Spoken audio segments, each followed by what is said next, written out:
ৰাতি আমাক কি পেছত খেলৰ ৰাতি পাবলৈ ক'ব লাগে মানে আচৰিত কথা এই দোকান এখন খুলি ৰাখিছে তাই তিৰোতা এটাই তাইক প্ৰথমতে মই থেংকছ দিম এইকাৰণে থেংকছ দিম যে অসমীয়া ছোৱালী এজনীয়ে ৰাতি নেশ্যনেল হাইকোৰ্টত খুব বিন্দাছ সাহসেৰে কৰি আছে তাইক মই একদম থেংকছ প্ৰথমতে সেইটো দিছোঁ আৰু ভৱিষ্যত সংঘাৰ তাই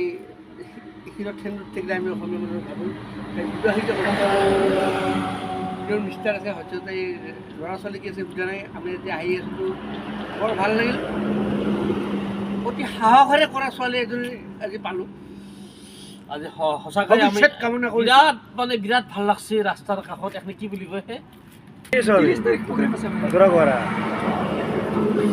আমাৰ দৰা কহৰা ৰাস্তাৰ কাষতে নিহাজ ষ্ট'ৰ কি সুন্দৰ দোকান এখন আছে সুন্দৰ দোকান বাইদেউ এজনী থাকে আমাৰ অসমীয়া বাইদেউ এজনী গতিকে এই ৰাস্তাৰে কোনোবাই যদি যায়